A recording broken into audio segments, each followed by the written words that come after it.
un domingo más. Encantado de que hayan venido hoy. Yo creo que ahora sí pueden encender las luces del ambiente. Ahora sí. Estamos contentos de estar en esta segunda parte de esta serie que hemos denominado ¿Qué hace crecer tu fe? ¿Qué hace crecer tu fe? Y si vienes hoy por primera vez, quiero que sepas que para nosotros lo que hacemos aquí lo hacemos siempre pensando en las personas que vienen por primera vez. Porque sabemos que muchas veces la iglesia en la mente de muchos de nosotros es como un lugar donde va la gente de iglesia. A nosotros nos encanta que gente que no viene a la iglesia comúnmente venga y escuche, y queremos usar un lenguaje sencillo, queremos usar un lenguaje que todos entiendan, porque así debería ser, ¿no? Ser comprensible y tener una aplicación práctica. Necesito los monitores con todo lo que tenemos acá. Muy bien, entonces les decía que comenzamos la serie ¿Qué hace crecer tu fe? Estamos en la segunda semana y nosotros colocamos esto por YouTube. Ahora estamos transmitiendo a través de Instagram. Saludamos a todos los que están por vía Instagram, a todos los que están viéndonos por YouTube, a todos los que están en los diferentes lugares. Nos sentimos tan felices de que ustedes estén conectados y que ustedes estén aquí en este lugar. Cuando yo pienso en las personas que más admiro, siempre voy hacia la actitud. Hay tres cosas por las cuales tú puedes admirar a una persona. Puedes admirarlo por lo que tienen, y cuando tú eres un adolescente, admiras a la gente por lo que tiene. Tienen un tremendo carro. ¡Wow! ¿Qué carro tiene fulano de tal? Los admiras por lo que tienen. Luego como que maduras un poco más y comienzas a admirarlo por lo que hacen. Algo así como, wow, mira todo lo que él logra hacer. Mira todo lo que él, mira cómo canta, mira cómo baila, mira cómo hace esto, mira cómo hace una obra de teatro o un cuadro. Lo admiran por lo que hace, ¿cierto? Pero sabes que a medida que maduras en la vida, lo más importante por lo cual admiras a las personas es por su actitud. Su actitud llega a ser lo más importante. Porque llega el momento donde te preguntan, ¿quién ha sido la persona más influyente en tu vida? Y tú puedes decir que fue tu abuela. Y puede que tu abuela no haya sido un personaje tan famoso, pero fue una persona que con su paciencia o con su amor hacia ti o con sus cuidados hacia la familia impactó tu vida, y lo que más admirabas era su actitud ante la vida. Y la actitud de fe es algo que a mí me impacta de las personas, me impacta. He tenido que estar en muchos funerales y creo que uno de los funerales más tristes en los cuales a cualquiera de nosotros nos tocaría participar es cuando ves a un padre perder a su hijo. Es impactante eso. Porque si ciertamente perder al cónyuge, según los psicólogos, es la muerte más estresante que uno puede experimentar, porque hay muchas cosas que hace el cónyuge que uno no se da cuenta. Hay cosas que él está haciendo o que ella está haciendo y que tú ni siquiera te estás dando cuenta. Pero cuando muere, comienzas a darte cuenta que hay cosas que él o ella hacía y que tú ni siquiera lo notabas. Por ejemplo, las diligencias, es decir, la luz, el gas, el teléfono y esas cosas están ocurriendo. Y tú probablemente no eres el que te encarga de eso, sino tu cónyuge. Pero ahí es cuando te das cuenta que te cortaron la luz. Pero ya va, ¿pero por qué cortaron la luz? ¿Y dónde es que se paga esto? Porque no sabías o no lo notabas. No era tan fácil notarlo. Por eso siempre que podamos agradezcamos al otro. Gracias porque hay cosas que tú estás haciendo y que las doy por sentado, pero gracias por hacerla, ¿ok? Pero la muerte más impactante o la que es más profunda es la muerte de un hijo o de una hija, porque uno no espera enterrar a sus hijos. O sea, nuestra mente no fue cableada para eso. Uno puede incluso cablear la mente para la muerte de los padres. Porque uno siempre está pensando, oye, cuando se muera mi papá, porque uno espera que ellos se mueran primero, ¿no es cierto? Pero no, uno nunca cablea la mente diciendo, oye, cuando se muera mi hijo, o cuando se muera mi hija.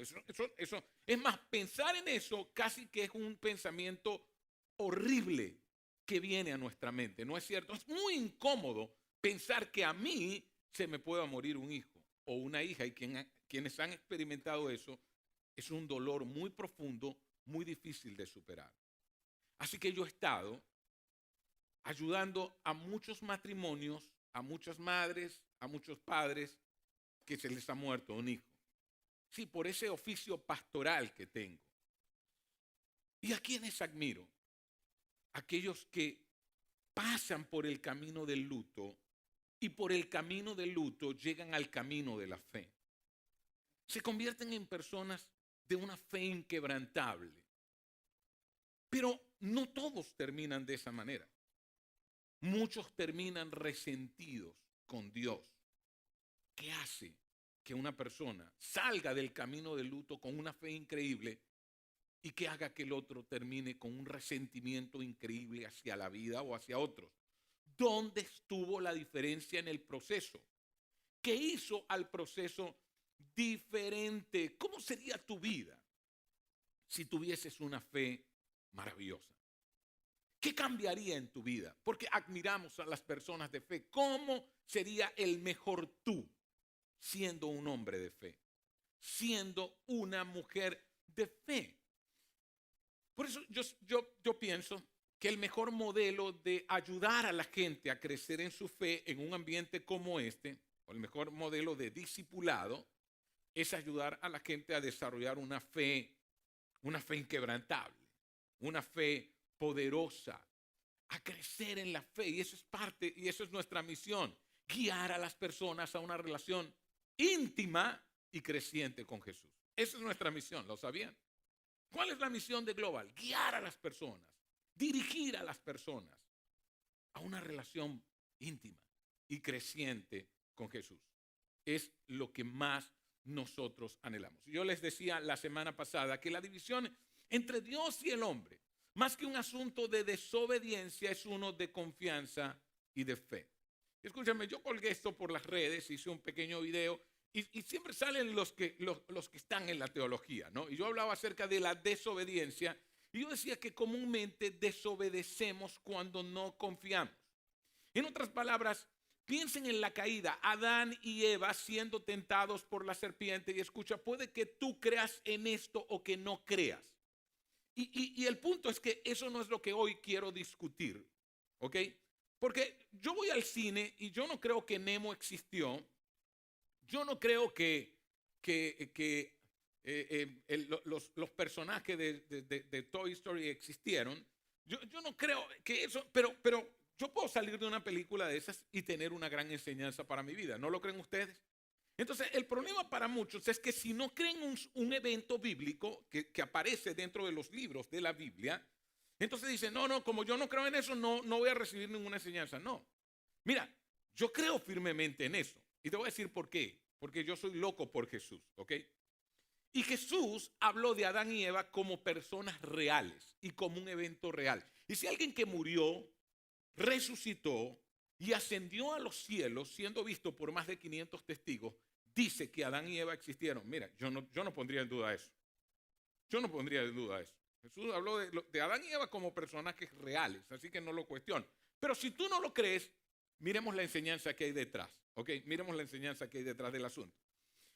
Adán y Eva fueron tentados por la serpiente a desconfiar de lo que Dios había dicho. ¿Qué había dicho Dios? De todos los árboles del huerto ustedes pueden comer, pero del árbol de la ciencia y del bien y del mal no comerán, porque el día que ustedes coman de ese árbol, morirán. Adán le enseñó eso a Eva. Eva es tentada por la serpiente a desconfiar de lo que Dios había dicho, porque ¿dónde estuvo el engaño de la serpiente? En pretender que Dios era un mentiroso, en negar lo que Dios había dicho. ¿Y qué sembró en Eva? Sembró desconfianza. En otras palabras, no confíes en lo que Dios dice. No confíes en lo que Dios dice. Y la desconfianza o la incredulidad o la falta de fe fue lo que llevó a la desobediencia. Y en muchos casos no es más que la falta de confianza lo que me lleva a mí a la desobediencia. Y escúchame, no siempre es la falta de confianza en lo que el otro dice. Es en llevar una vida autodirigida. Porque cuando yo pienso en los adolescentes, ¿en quién desconfía un adolescente? En todos. Porque él prefiere confiar en sí mismo. ¿Cuál es la frase favorita de un adolescente? Y adolescentes que están aquí, entiéndanme, yo entiendo que están pasando por una etapa, pero solo les voy a decir cómo son ustedes, punto. La frase favorita de un adolescente es, yo sé. Mira, tú sabes que, oye, aquí hay mucho peligro. Yo sé. Cuando un adolescente dice, oye, no sabía eso. Gracias. Gracias porque me estás dando un elemento en mi vida que no lo tenía. Siempre es yo sé. Yo sé. Yo sé. Está bien, están pasando por una edad, están buscando su independencia. Ellos están buscando su independencia. Así que escúchame, la división entre Dios y el hombre, más que un asunto de desconfianza, era un asunto de fe, de confianza y fe. Y era un asunto de confianza. Eva y Adán desconfiaron en lo que Dios dijo y confiaron en lo que había dicho la serpiente. ¿Ahora entienden? Y se lanzaron a una vida autodirigida. ¿Qué es la vida de fe? Es renuncio a una vida autodirigida y comienzo a ser guiado por Dios. Y en muchos pasajes de las Escrituras, Pablo, Pedro y otros autores bíblicos están diciendo, sean llenos del Espíritu Santo, sean llenos del Espíritu Santo. Y escúchame, es una de las frases peor interpretadas dentro de la iglesia. Eso de ser llenos por el Espíritu Santo. Porque la gente cree que el Espíritu Santo, ser lleno es una cosa de que me dan corrientazos, de que se me enervan los pelos del cuerpo. O sea, eso es lo que entendemos. O que ocurre algo en mí. No, les voy a decir, es sencillo. Ser lleno del Espíritu Santo no es más que ser guiado por Dios. Por el Espíritu Santo de Dios. Cuando tú eres lleno del Espíritu Santo, cuando tú anhelas, yo quiero que me dirijas. En mi relación con mi esposa, en mi relación con mi esposo. Yo quiero que me dirijas, que estoy criando a estos niños. Dirígeme, por favor. Ahí tú estás siendo lleno del Espíritu Santo. ¿Qué te parece eso? ¿Verdad que ha sido malinterpretado eso? Sí, muchas veces. Oh, pastor, ore por mí para que yo sea lleno del Espíritu Santo. Anhélalo. Anhela ser guiado por el Espíritu Santo y eso es ser lleno del Espíritu Santo.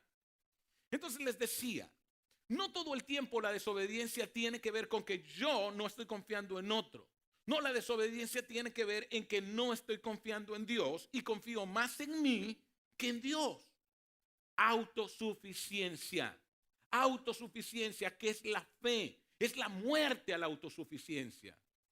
Esa es la fe. ¿Qué es la humildad? La humildad es la confianza colocada en el lugar eterno. ¿Qué es el orgullo? Es la confianza colocada en los lugares temporales. Así que si en el dinero colocas tu confianza, eres orgulloso. Si en la profesión colocas tu confianza, eres orgulloso. Si en las riquezas colocas tu confianza, eres orgulloso. Porque todas estas cosas son temporales. Un día desaparecerán. ¿Qué es la humildad? Es la confianza colocada en el lugar eterno, en lo que no perece. Humildad es cuando yo confío completamente y absolutamente en Dios.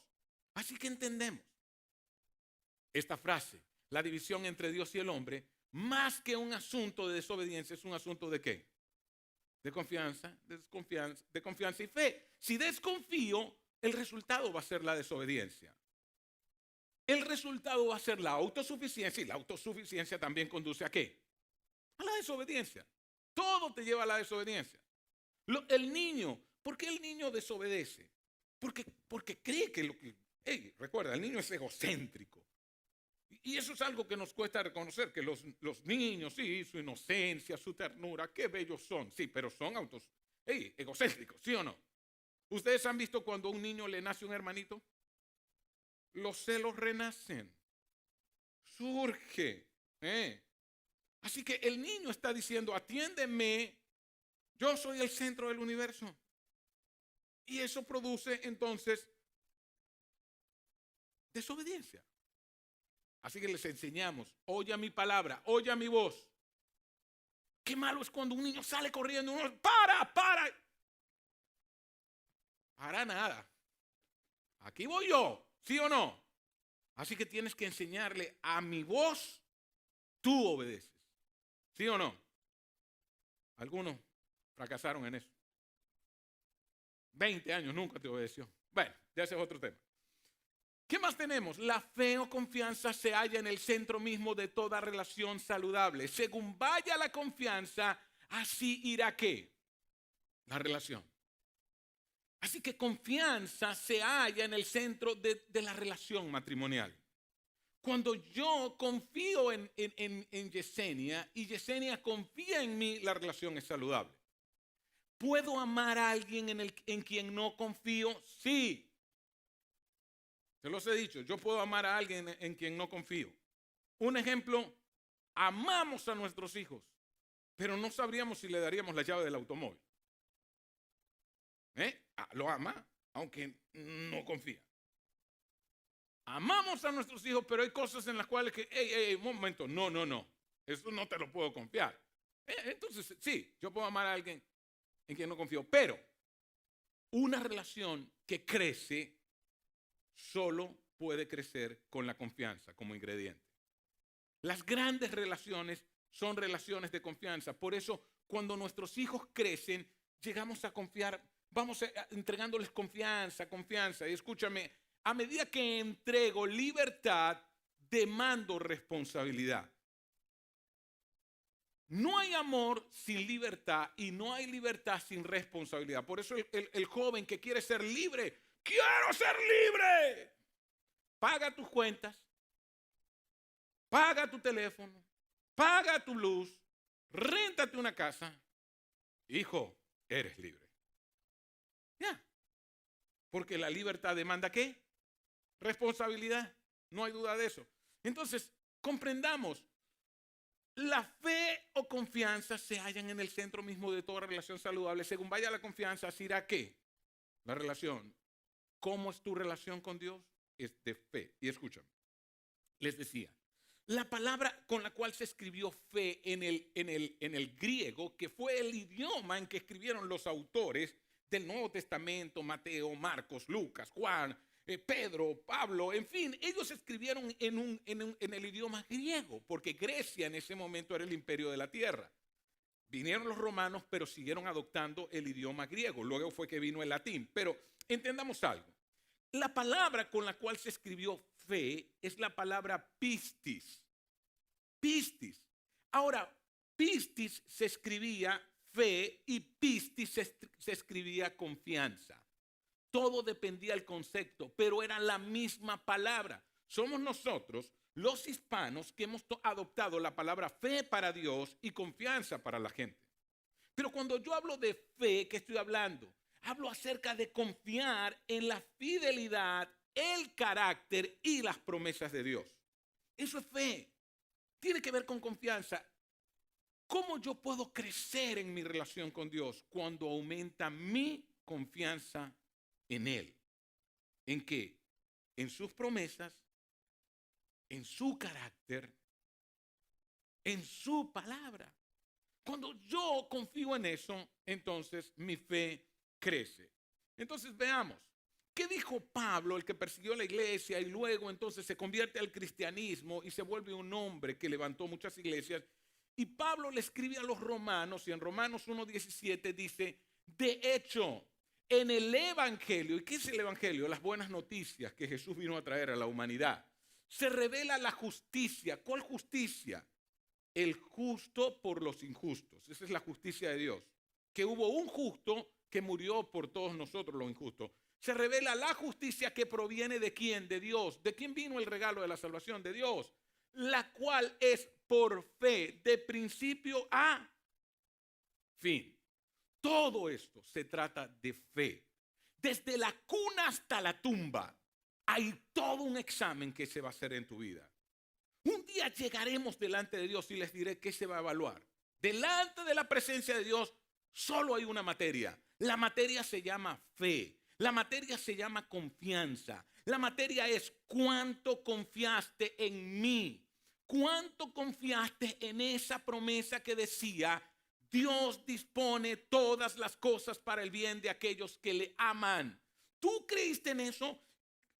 Evaluemos. Esa justicia de Dios que proviene de Él, la cual es por fe, de principio a fin, tal como está escrito, el justo vivirá ¿por qué? El justo vivirá por su confianza en Dios.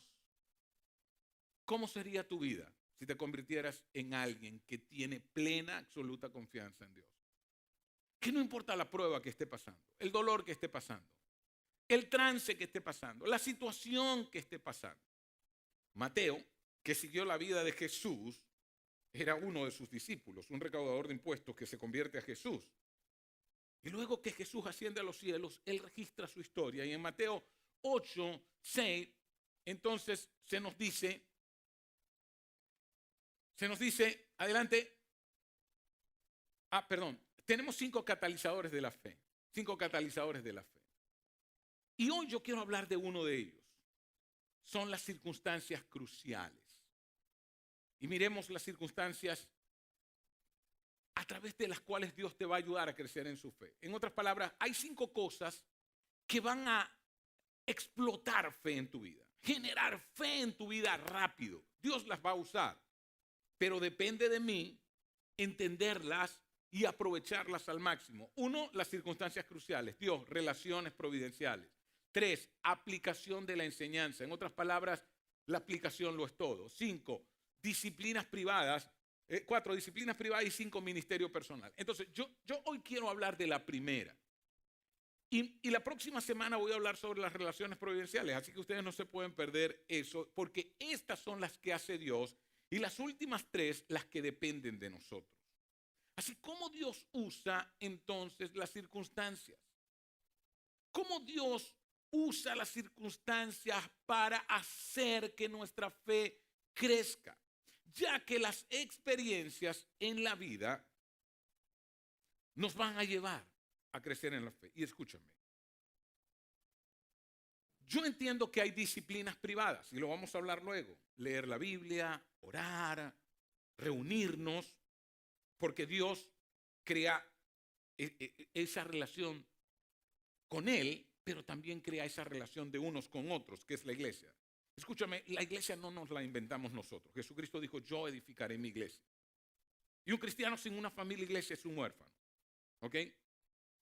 Así que no podemos vivir como gente que cree en Dios y huérfanos en el mundo. Necesitas un grupo de fe, una comunidad de fe. Pero quiero que entiendas algo. Leer la Biblia te va a ayudar a crecer en tu fe, pero las circunstancias te van a ayudar más. Y tú dirás, ¿pero por qué? Porque no lees la Biblia a las 24 horas del día. En cambio, tienes vida a las 24 horas del día. Pasas por circunstancias las 24 horas del día. El asunto es cómo tú le das lectura a esas circunstancias. Entonces veamos circunstancias cruciales. ¿Qué hace que alguien pase por circunstancias de mucho dolor y salga más fuerte en su madurez y su fe, mientras que otro sale de esas circunstancias alejándose de Dios o con gran amargura y resentimiento? Las personas que pierden la fe se les vuelve demasiado complejo las circunstancias de la vida. La fe ante una tragedia. ¿Cómo respondo a la fe, en la fe ante la tragedia? ¿Qué hace que uno salga más fuerte en la fe y que el otro salga en desconfianza y en resentimiento con Dios? Y les hablaba de los padres que han perdido a los hijos. Les hablo de las experiencias de dolor. Tú has vivido experiencias de dolor. Vamos, la tierra no es el cielo. Este es un mundo de dificultad. La pregunta es, ¿cómo voy a hacer para crecer en mi fe en medio del dolor? No fue la circunstancia en sí, sino nuestra interpretación del suceso lo que determinó la dirección que tomaríamos en medio de la circunstancia de dolor, en medio de la circunstancia difícil, en medio de la circunstancia de estrés que experimentamos. Y para aquellos que han inmigrado, no es cierto que la inmigración es una circunstancia bien dolorosa y difícil de la vida. No sé cómo usted lo ha vivido, pero yo recuerdo la primera vez después de traer a mi familia aquí a los Estados Unidos. Yo hice muchos viajes a Venezuela y regresé a Venezuela, la tierra donde nací, específicamente a Barquisimeto. Y recuerdo la primera vez que yo abrí, después de un mes, después de 2 meses, la puerta de la casa donde todos mis hijos se habían criado prácticamente. Y yo abrí esa puerta y yo sentí que en ese momento algo moría dentro de mí. Pero una muerte literal.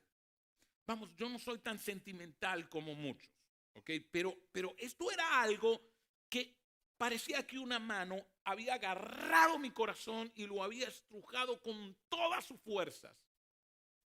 Escúchame, yo cerré la puerta y comencé a llorar y a llorar, como que algo había muerto. Y ustedes dirán, ¿pero por qué lloraba? Porque yo sabía que nunca más mis hijos dormirían en esas camas. Porque yo sabía que nunca más esa cocina, esa sala de la casa, esos pasillos y ese patio oirían las risas de mis hijos, oirían las conversaciones de nuestra familia. Algo se moría dentro de mí. Y eso es la inmigración. Soltar. Es soltar algo que tú creías que era tuyo. Tu tierra, tu idiosincrasia, incluso para muchos tu idioma. Era algo que era muy profundo. Escucha, en medio de las circunstancias es que se pone a prueba nuestra fe. Y en medio de las circunstancias es que se perfecciona nuestra fe.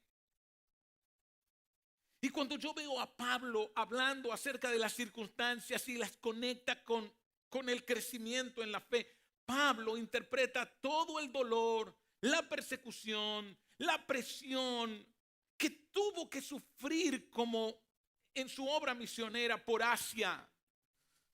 No como sospechando de la misericordia de Dios, no como ya va un momento, si Dios es un Dios bueno, ¿por qué Dios permite que me apedrearan? Si Dios es un Dios bueno y yo estaba predicando su palabra, ¿por qué me persiguieron? Si Dios es un Dios bueno y yo era un misionero de Él, ¿por qué permiten que me metan a la cárcel? Pablo nunca sospechó de la misericordia de Dios. Algo que nosotros sí hacemos frecuentemente cuando pasamos por una tragedia. Es más, usted no ve que cuando nos ocurre algo difícil siempre nos preguntamos, pero ya va, ¿por qué a mí? ¿Por qué a mí? Pregunta incorrecta, respuestas incorrectas. Si yo me pregunto por qué a mí, la pregunta fue incorrecta. ¿Y qué respuesta se obtiene de una pregunta incorrecta? Una respuesta incorrecta. La pregunta no es por qué a mí. Te diré cuál es la pregunta correcta. ¿Y por qué no a mí?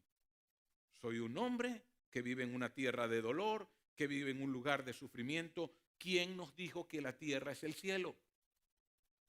Cuando Adán y Eva cayeron, Dios no maldijo a Adán y Eva, pero Dios sí maldijo la tierra y dijo, maldita sea la tierra, Adán, por tu causa.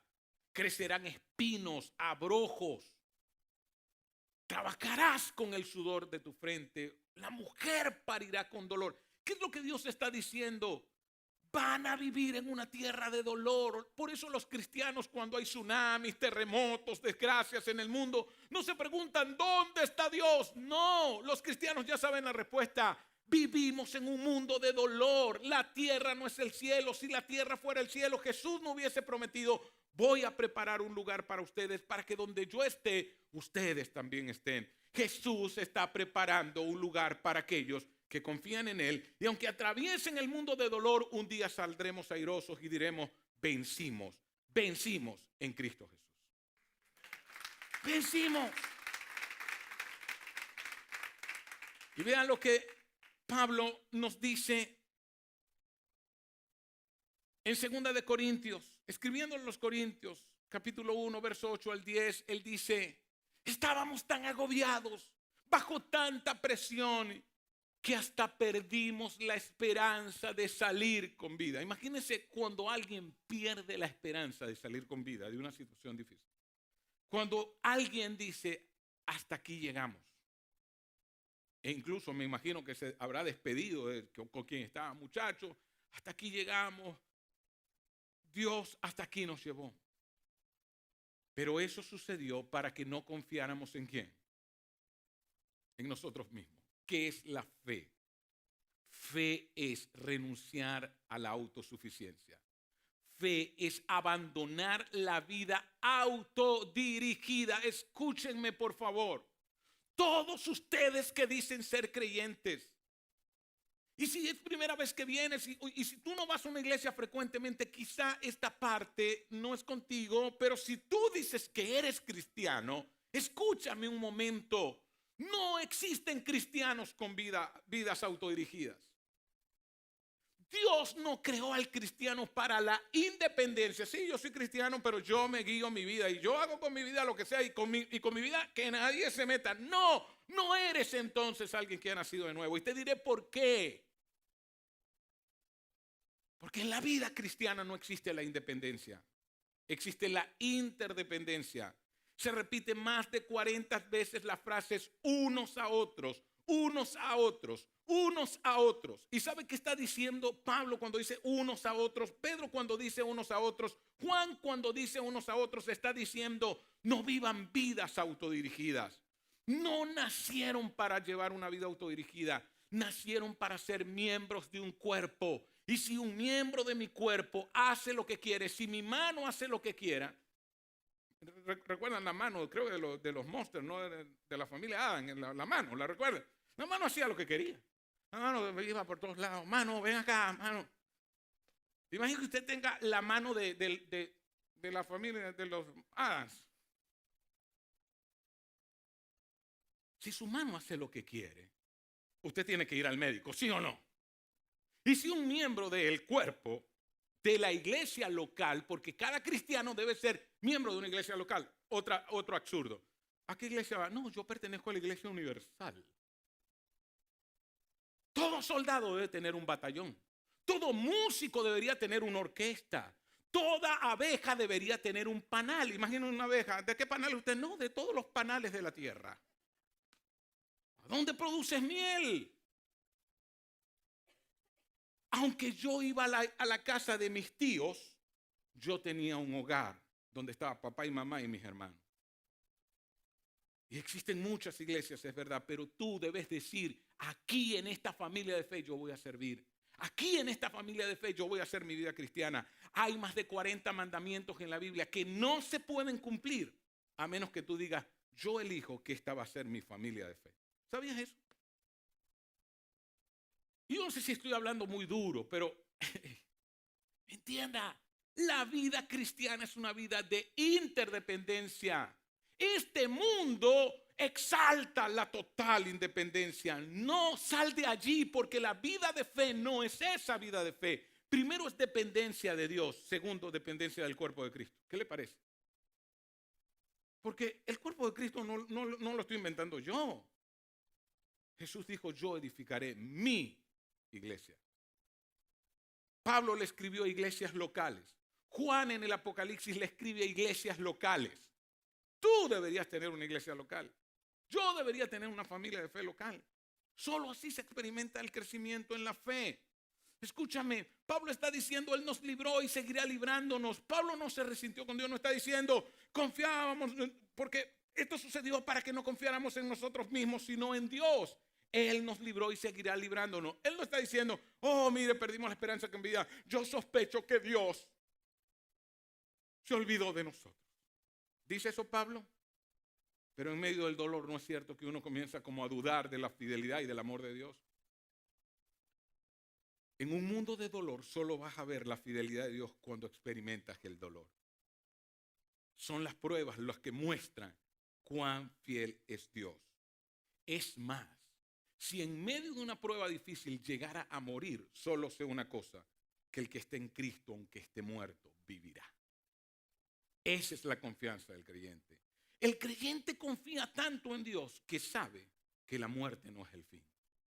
Que la muerte es solo un paso más de esta vida eterna, que no comienza cuando mueres, que comenzó el día que le diste tu vida a Jesucristo. Ahí comienza la vida eterna. Veamos entonces. Dios usa el dolor para atraer nuestra atención y enseñarnos a depender de Él. En los momentos de tristeza, en los momentos de dificultad, ¿qué está haciendo Dios? Llamando nuestra atención. Cuando el hijo pródigo, no sé en cuántos han leído la parábola del hijo pródigo. Jesús contó de esos dos hermanos. Uno le pidió el dinero a su padre, era una gran ofensa. No puedo contarles toda la historia, pero ustedes lo saben. Él fue, derrochó los bienes, derrochó el dinero con sus amigos y luego cuando ya no tuvo nada, volvió en sí. Quería comer de las algarrobas de los cerdos, la comida que le daban a los cerdos. Y él dijo, cuánta abundancia no hay en la casa de mi padre. Y yo estoy aquí. El dolor le llamó la atención a su padre. Escúchame, ¿saben que el dolor, Dios usa el dolor para llamar nuestra atención? ¿Alguna vez han experimentado un temblor, un terremoto? Mire, cuando hay un temblor, hasta el ateo menciona a Dios. Cuando usted está en un edificio y ese edificio se está bamboleando y moviéndose. Mire, ¿ha oído ese dicho que dice no hay ateo en las trincheras? Cuando las balas suenan por encima de la cabeza, hasta el ateo dice, Dios, si tú existes, sálvame. Dios usa el dolor para llamar nuestra atención. Yo recuerdo siempre oraba por mi mamá. Yo comencé a venir a la iglesia cuando tenía 6 años y me enseñaron que debía orar por mi familia. Así que oraba por mi mamá para que ella tuviera un encuentro personal con Jesús, una relación de fe con Jesús. Y nada pasaba. Así que yo cumplí 16 años, desde los 6 iba a la iglesia, 10 años orando por mi mamá y nada pasaba. Así que si ustedes están orando por alguien y no han pasado 10 años, sigan orando. Porque yo duré 10. Y recuerdo que, bueno, comenzaron a pasar cosas muy difíciles en nuestra familia. Mi hermana tuvo un embarazo precoz siendo una adolescente. Mis padres pelearon y mi papá se fue de la casa. Se echaban la culpa uno al otro. Mi hermana tuvo que salir de casa. En fin, todo fue el producto de un matrimonio debilitado, de una familia que no tenía estructura. Mi hermana tiene una niña. Y parece que todo se estaba arreglando hasta que detectaron que la niña sufría de hidrocefalia, pero ya era muy tarde. El líquido amniótico había aplastado su cerebro. Era muy tarde para hacerle una operación, en fin. Lo que había alegrado a mi mamá al tener su primera nieta fue el dolor de su vida. Y en medio del dolor, siempre estaba tan lejos de Dios. Y en medio del dolor, recuerdo que una vez me dijo, pero si Dios existe, ¿por qué no oran por esa niña para que Dios la sane? Y yo recuerdo que le dije estas palabras, mamá, Dios, más que buscar a Dios como alguien que te va a proveer la medicina o la sanidad, búscalo a Él en una relación íntima. Y ella me preguntó, ¿pero cómo se hace eso? Y fue mi momento para decirle, ¿tú le quieres dar tu vida al Señor? Hicimos una oración allí y a partir de ese día mi mamá se convirtió a Jesús. Eso han pasado muchos años. Yo tenía 16 años, ahora tengo 48. Y aún mi mamá sigue sirviéndole al Señor. De hecho, cuando yo comencé el ministerio pastoral fue la persona que me acompañó a abrir la primera iglesia que abrí. Así que fue algo buenísimo lo que Dios había hecho. Pero ¿cómo llamó su atención? Por medio del dolor. Por medio del dolor. Ahora, recuerdan que la pregunta que estamos haciendo es ¿por qué unos salen diferente, con más fe en medio del dolor y otros salen con mayor amargura? Porque no saben interpretar el dolor. Y mi pregunta para ti es muy puntual y muy clara. ¿Qué experiencia de dolor Dios te está permitiendo pasar ahora? Hay circunstancias que Dios las permite y hay dolores a los cuales tú vas directamente. Hay el dolor bueno y hay el dolor malo. ¿Cuál es el dolor malo? El dolor que no me trae ningún beneficio y el dolor que yo elijo, en el que yo elijo estar. Le voy a dar un ejemplo. Las adicciones son un dolor malo. Si yo lleno mi vida de alcohol, de drogas y no busco ayuda y no busco terapia y no busco cómo salir de eso, Yo podría decir, wow, mi vida se está destruyendo, mi matrimonio se está destruyendo. Sí, yo llego todas las noches alcoholizado a casa, pero wow, qué dolor más grande. Ya va, pero ¿y qué estás haciendo para salir de él? Si te juntas a una persona con problemas de adicción, no importa cuánto te lo advirtieron, y sigues ahí, entonces tú sencillamente estás abrazando el dolor porque tú quieres. Sin embargo, hay circunstancias que tú no puedes evitar, que vienen de la providencia de Dios, que tú no hiciste nada para vivirlas. La pregunta que yo te hago es, ¿cómo estás interpretando esas circunstancias? Les diré una oración maravillosa en medio del dolor, y es esta. Señor, ¿qué me quieres hablar en medio de esta situación? ¿Qué me quieres decir a mí en medio de esta experiencia dolorosa?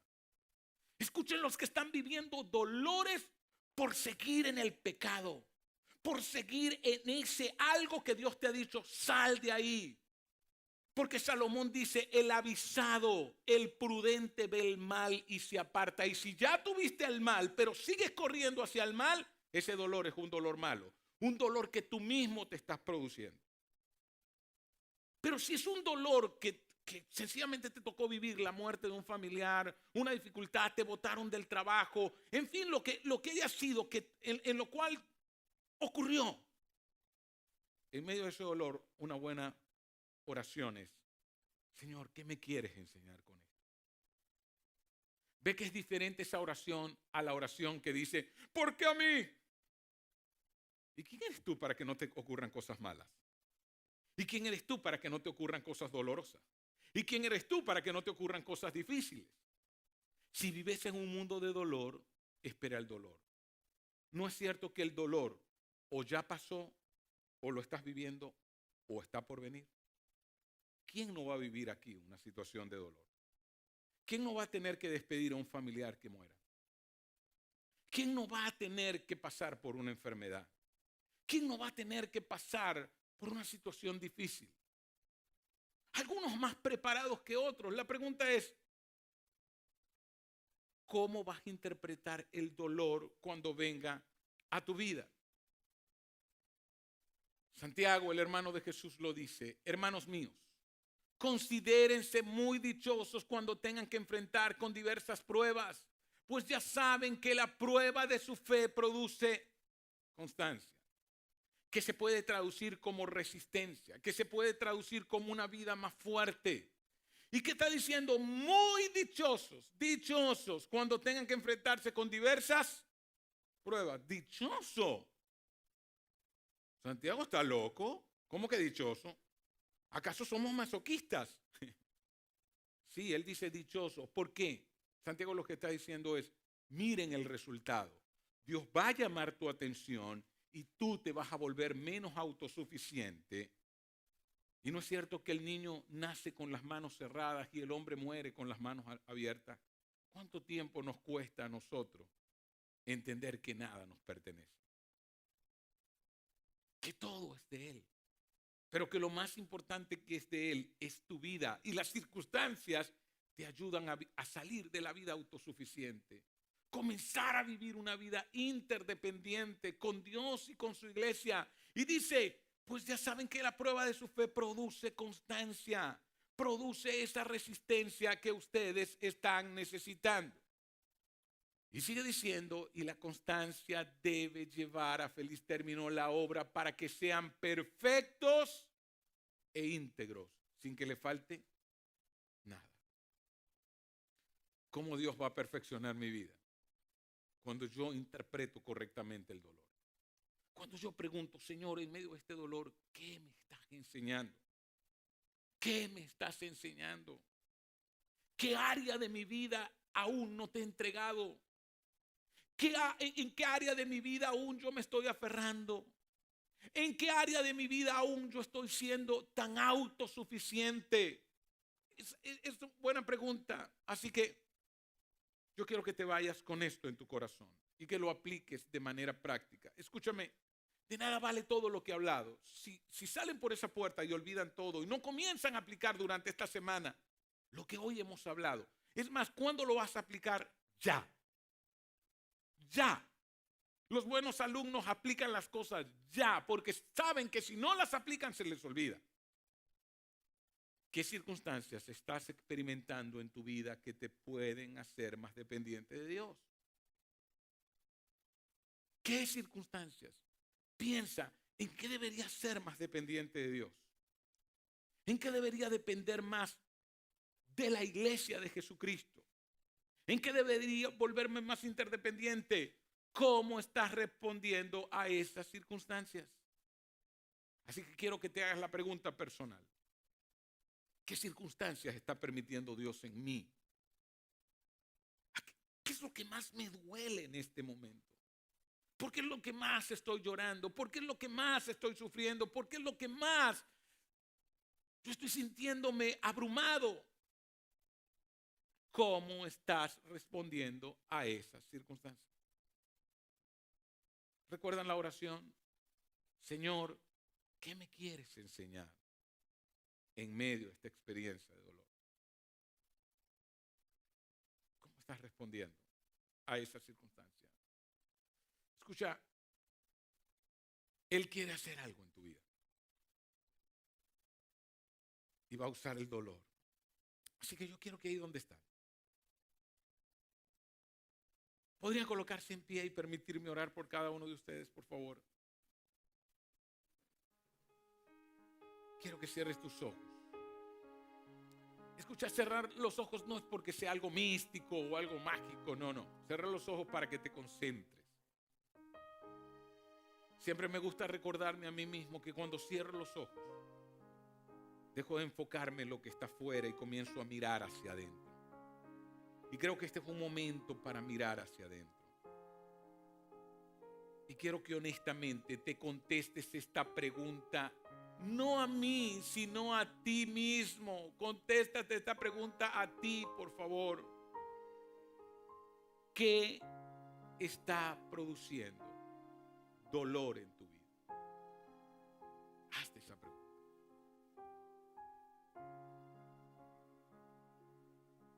¿Qué te ha hecho llorar esta última semana? ¿Qué te ha hecho sentirte triste? ¿Qué circunstancia te está haciendo sentirte frustrado, decepcionado? No estás solo en tu dolor. ¿Alguna vez has pensado que el Padre usó el mayor crimen de la historia, la muerte de su propio Hijo, para salvarte, para levantar tu fe?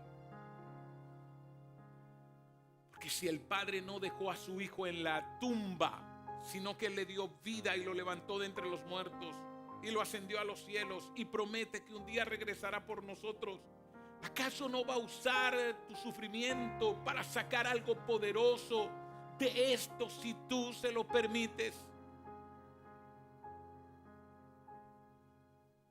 Señor, yo te pido que te muestres en medio del dolor de aquellos que sufren. Dales algo a que aferrarse hasta que termine el proceso.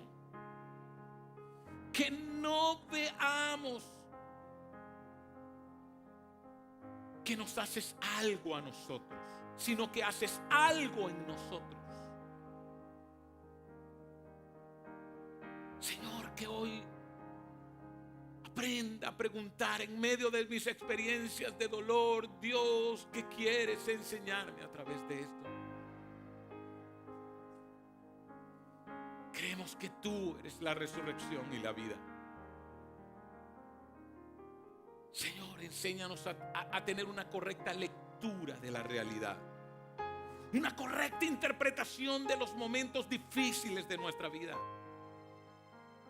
Enséñanos. Y que en medio del dolor, y que en medio de las circunstancias cumbres de nuestra vida, Señor, nuestra fe crezca. Que nuestra fe crezca cuando celebramos. Que nuestra fe crezca cuando veamos tu provisión, que nuestra fe crezca cuando veamos tu amor de una manera palpable, pero que también nuestra fe crezca en medio de una situación difícil, vergonzosa, dolorosa. Señor, que seamos como Pablo, que cada día entendamos mejor que estas cosas ocurren para que no coloquemos nuestra confianza en nosotros, sino en ti. Puedes decirle hoy a Dios: Señor, renuncio a la vida autodirigida. Señor, renuncio a vivir en una confianza en mí mismo. Y hoy me aferro a vivir confiando en ti y en lo que tú haces por mí. Coloco toda mi confianza en ti, toda mi fe en ti. Y quiero que me ayudes a crecer siempre en la fe. En Cristo Jesús. Amén y amén. Gracias por venir. No dejes de venir la próxima semana. Vamos a hablar acerca de cómo Dios va a usar las relaciones para ayudarte a crecer en tu fe. Adiós.